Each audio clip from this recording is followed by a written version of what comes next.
ప్రమేయ ప్రేక్షకులకి స్వాగతం సుస్వాగతం. మన ప్రశ్నలకి చక్కటి జవాబులు అందిస్తున్న మన ప్రముఖ ఆస్ట్రోసైకాలజిస్ట్ వంశీకృష్ణ కిరణ్ గారు మనతో ఉన్నారు. నమస్కారం అండి. నమస్కారం అండి. సో కృష్ణ కిరణ్ గారు, ఇవాళ నా ప్రశ్న ఏంటి అంటే, దేవుడికి పూజ చేస్తాం. సో ఆ పూజకి పువ్వులే వాడాలా, వాడితే ఎలాంటి పువ్వులు వాడాలి? పూజ చేస్తే పువ్వులు ఉండాలా? యా, ఉండాలా. ఉండాలి. ఓకే. ఎలాంటి పువ్వులు ఉండాలి? అహింస ప్రథమో పుష్ప అని చెప్పి శాస్త్రం చెప్తుంది. హింస లేకుండా ఉండటమే మొదటి పువ్వట ఓ భగవంతుడికి. అలాగే సత్ప్రవర్తన కలిగి ఉండటం అదొక పువ్వు. సత్యాన్నే పలకటం మరొక పువ్వు. ఇతరులకి ఉపకారం చేయటం, అపకారం చెయ్యకపోవటం ఇంకొక పువ్వు. భగవంతుడికి ఇచ్చే మీ ప్రతి పుష్పం వెనకాల ఒక అంతరార్థం ఉంది. ఓకే. మీరు కొన్ని రకాల పువ్వులు చూస్తే అవి కొయ్యటానికి వీలుగా ఆ తొడిమి దగ్గర మనకి ఒక అమరిక కనపడుతూ ఉంటుంది. ముఖ్యంగా మందార పూలు చూస్తే మీరు చూసారో లేదో. యా. అలాగే కొన్ని కనకాంబరాలు కానీ, డిసెంబరాలు కానీ, ఇలాంటి వాటిని తీయటానికి, ఆ గొట్టంలోంచి ఆ పువ్వును తీయటానికి ఒక అమరిక కనపడుతూ ఉంటుంది. నైపుణ్యం కూడా కావాలి, నైపుణ్యం కూడా కావాలి. అంటే సున్నితంగా ఉండాలి. అహింస అని చెప్తున్నాం కదా. పువ్వుకి తెలియకుండా మీరు తీయగలగాలి. భగవంతుడికి ఒక పేరుంది, మధుసూదన. మధు అంటే తేనె. తేనెటీగ ఎలా గ్రహిస్తుంది? ఆ సున్నితమైన పువ్వు మీద ముళ్ళు ముళ్ళు ముళ్ళు ఉన్న కాళ్ళు వేసుకున్నా కూడా ఆ పువ్వుకి ఎటువంటి ఇబ్బంది కలగకుండా తేనెని గ్రహించి ఈ పుష్పం నుంచి ఇంకొక పుష్పానికి, ఈ వనం నుంచి ఇంకొక వనానికి వెళ్తూ ఇన్ని పళ్ళు రావటానికి, ఇన్ని పూలు రావటానికి, ఇంత సాగుబడి అవటానికి ఎంతో శ్రమిస్తూ ఉంటుంది కదా. అవునండి. యా. తేనెటీగ కావచ్చు, తుమ్మెదలు కావచ్చు, మన తూనీగలు కావచ్చు, సీతాకోక చిలుకలు కావచ్చు, ఇవన్నీ కూడా ఎంతో శ్రమం చేస్తున్నాయి. ఎవరి కోసం చేస్తున్నాయి? మన గురించే. వాటికి దానివల్ల లాభం ఏమీ లేదు. వాటికి వచ్చే లాభం తక్కువ, మనకు వచ్చే లాభం ఎక్కువ. ఆ తేనెను కూడా మనం ఉంచుకోం కదా, మనమే తీసేసుకుంటున్నాం కదా, వాటికి వచ్చట్లేదు కదా. కాబట్టి భగవంతుడికి మీరు చేసేది శ్రద్ధగా చేయటానికి, మీరు చక్కగా ఎటువంటి ఇబ్బంది మీకు కలగకుండా, ఇతరులకి కలగకుండా మీరు పూలని తెచ్చుకొని పూజ చేయండి. ఒకటి ఆర్జవం. ఆ పూలు మీరు సంపాదించుకోవాలి, పక్కింట్లో పోయకూడదు. నిజమేనండి. చాలామంది వాకింగ్లకి అది వెళ్తూ ఉంటే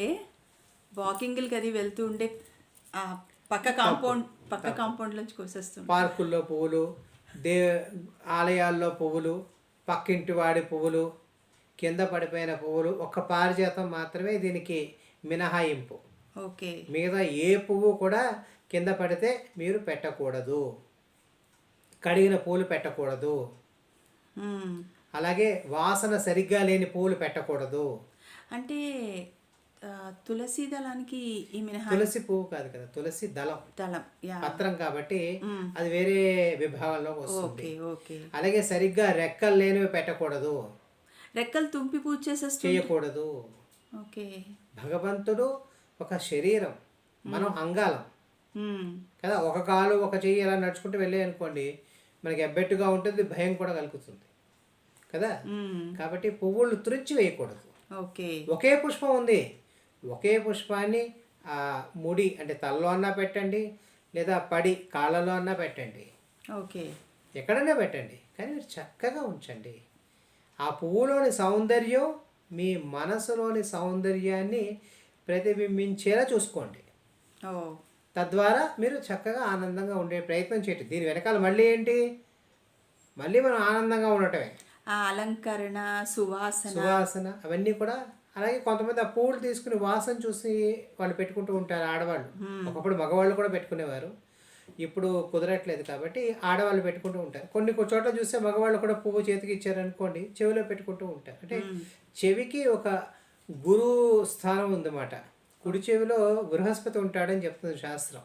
ఓకే. కాబట్టి కుడి చెవిలో పెట్టుకోవటం అనేది మనకు కనపడుతూ ఉంటుంది. అంటే మన వాళ్ళు చెవిలో పువ్వు అని ఎక్కిరిస్తూ ఉంటారు. మన వాళ్ళు అన్నీ వెక్కిరిస్తారు. ఓకే. తీర్థాన్ని వెక్కిరిస్తారు, శటగోపాన్ని ఎక్కిరిస్తాడు, గోవిందా అన్న ఎక్కిరిస్తారు. కాబట్టి వెక్కిరించాలి అనుకుంటే మీరు ఏదైనా వెక్కిరించవచ్చు. రైట్. హేళన చేయాలి అనుకుంటే దానికి ఉన్నతమైంది లేదా నీచమైంది అనేది లేదు. ఉన్నతమైన దాన్ని నీచంగా చేయటమే హేళన.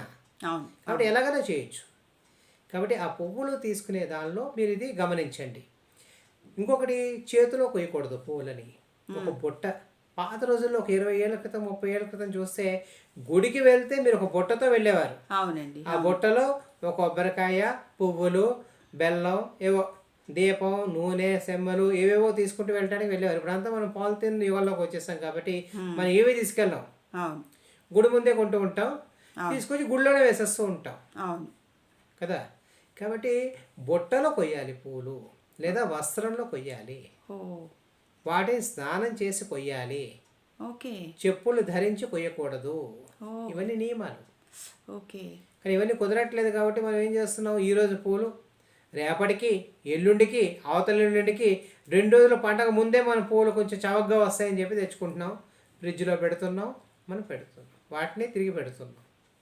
అందులో మీకు ఆ తాజాతనం ఏది?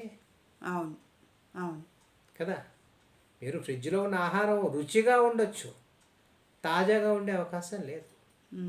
కాబట్టి తాజాగా ఉండేలాగా, చక్కగా స్వచ్ఛంగా ఉండేలాగా, నిర్మలంగా ఉండేలాగా, అందంగా ఉండేలాగా, ఆహ్లాదంగా ఉండేలాగా మీరు పూలని సేకరించండి, వాటిని పెట్టండి, చక్కగా ఆ ఆనందాన్ని అనుభవించండి, అందరికీ పంచండి. ఆ పూలు మిగిలిపోయాయి అనుకోండి, చక్కగా తలలో తురుముకోండి. ఇంకా ఎక్కువయ్యాయి అనుకోండి, గుమ్మానికి పెట్టండి. ఇంకా ఎక్కువయ్యాయి అనుకోండి, రకరకాలుగా అలంకరించుకోండి.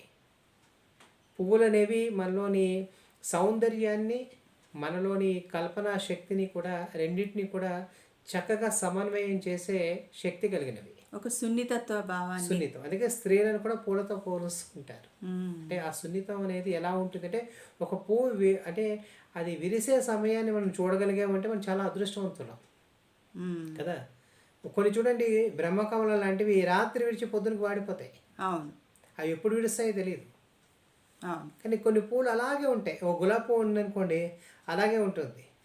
అందులో ఇప్పుడు వచ్చి హైబ్రిడ్ వచ్చేస్తుంది. అన్నీ వస్తున్నాయి కాబట్టి అంటే మీరు ఆ వాసన రావాలి. ఆ పూల నుంచి వచ్చే వాసన మీరు అంటే అది ముక్కు పుటాలకి తగలగానే మీకు అది తెలియాలి. ఇప్పుడు మీరు తిరుమల వెళ్ళారనుకోండి, పైన అడుగు పెట్టగానే మీకు సంపంగి పూల వాసన వస్తుంది. అవునవును కదా. ఎలా వస్తుంది మనకు తెలిసిపోతుంది. మలయ మారుతం అంటాం, అలా మీకు అనిపిస్తూ ఉంటుంది.